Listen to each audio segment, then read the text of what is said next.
प्रिय विद्यार्थियों, मैं अनिल कुमार यादव, सहायक आचार्य राजनीति विज्ञान, राजकीय कन्या महाविद्यालय बहरोड। विद्यार्थियों, यूट्यूब चैनल के इस वीडियो में आपका हार्दिक स्वागत और अभिनंदन। प्रिय विद्यार्थियों, पिछले वीडियो में आपने फ्रांस के संविधान के बारे में अध्ययन किया था। आज के इस वीडियो में हम दबाव समूह को स्पष्ट करने की कोशिश करेंगे। आशा करते हैं आपको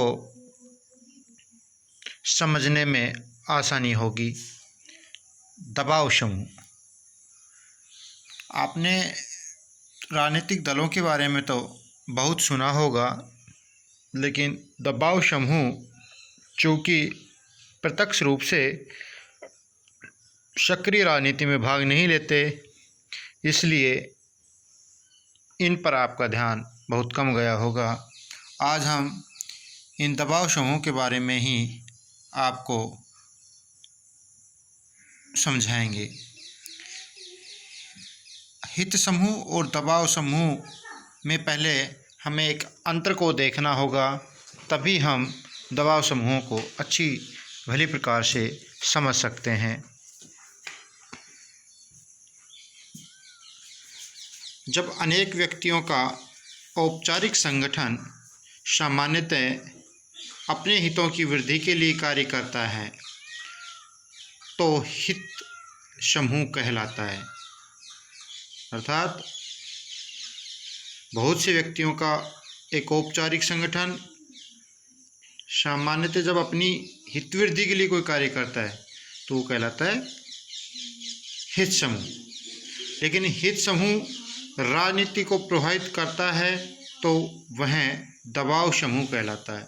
अर्थात अनेक व्यक्तियों का ऐसा संगठन जो अपने हितों के लिए संगठित होता है तो वो उस समय हित समूह कहलाता है। लेकिन यही हित समूह जब राजनीतिक दाव पेच खेलने लगता है और राजनीति को प्रभावित करता है तो वह दबाव समूह कहलाता है। दबाव समूह की विशेषताएं। दबाव समूह की निम्न विशेषताएं हैं। दबाव समूह औपचारिक और अनौपचारिक संगठन हो सकते हैं। यह आवश्यक नहीं कि दबाव समूह केवल औपचारिक हो या अनौपचारिक। दबाव समूह का रूप औपचारिक और अनौपचारिक दोनों रूप में हो सकता है। द्वितीय विशेषता है सापेक्ष सदस्यता। जिस तरह से अपन ने देखा कि राजनीतिक दलों में एक व्यक्ति एक दल की ही सदस्यता ले सकता है, उसी दल में उसकी पहचान हो पाती है, एक समय पर वो एक ही दल का सदस्य रहता है। परंतु यहाँ एक व्यक्ति किसी एक ही दबाव समूह का सदस्य हो यह आवश्यक नहीं, वह एक साथ ही कई प्रकार के दबाव समूहों में शामिल हो सकता है जहाँ उसके हित सध रहे हों। तो राजनीतिक दलों के लिए व्यक्ति का एक निश्चित दल में होना आवश्यक है, एक समय में एक ही दल में रह सकता है। परंतु दबाव समूह में इस तरह के नहीं, जहाँ जहाँ उसके हित सध रहे हों और उससे राजनीति को प्रभावित कर रहे हों तो व्यक्ति उसकी सदस्यता ले सकता है। अब तीसरी विशेषता है हितों में समानता। जिस दबाव समूह में व्यक्ति संगठित होते हैं उनके सबके एक जैसे हित होने चाहिए। यदि उस समूह में सभी के हित एक जैसे नहीं होंगे तो वो दबाव समूह नहीं कहला सकता, क्योंकि दबाव समूह के जो सदस्य होते हैं उनके हित एक जैसे होते हैं, इसलिए वो संगठित होते हैं। अगली विशेषता है संवैधानिक व अवैधानिक साधनों का प्रयोग। जहां राजनीतिक दलों के लिए एक दायरा होता है कि वो केवल संवैधानिक साधनों के का ही प्रयोग करेंगे, लेकिन दबाव समूह कई बार संवैधानिक साधनों के साथ साथ असंवैधानिक साधनों का भी प्रयोग अपनी मांगों को पूरा कराने के लिए या सरकार पर कहीं दबाव बनाने के लिए करते हैं।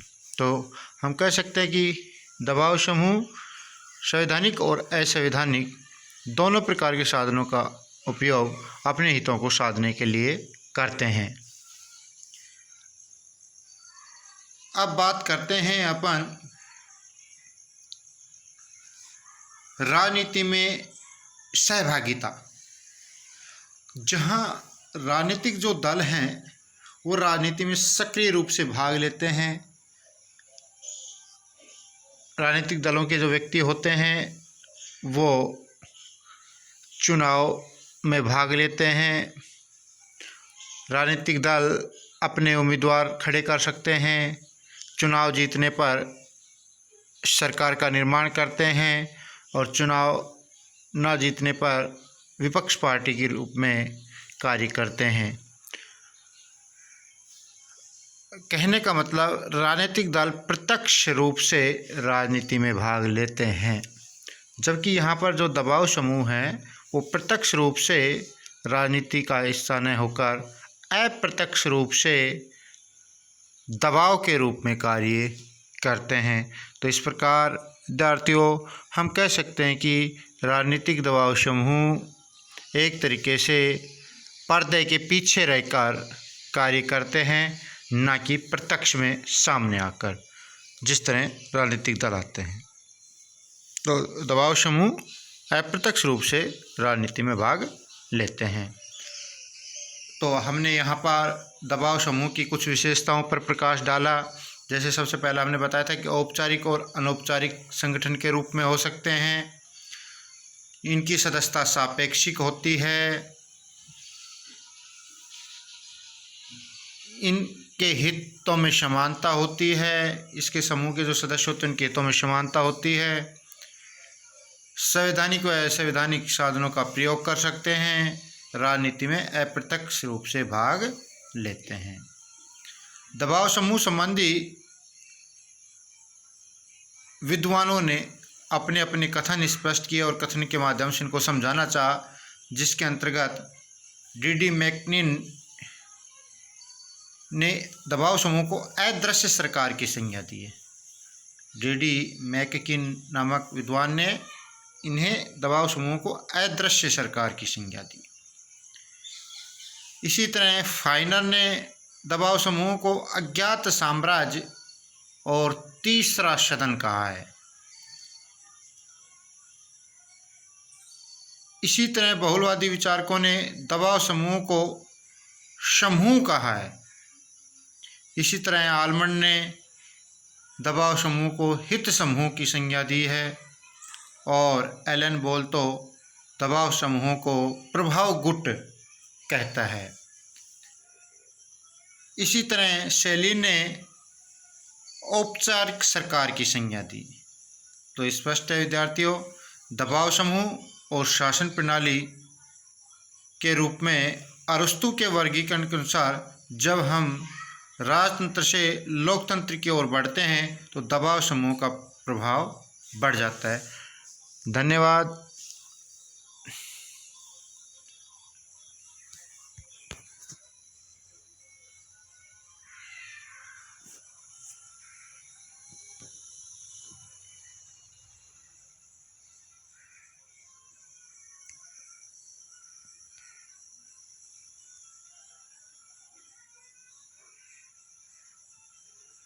कमल,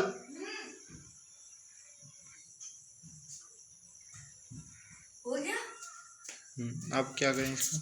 सुनना है ना इसको।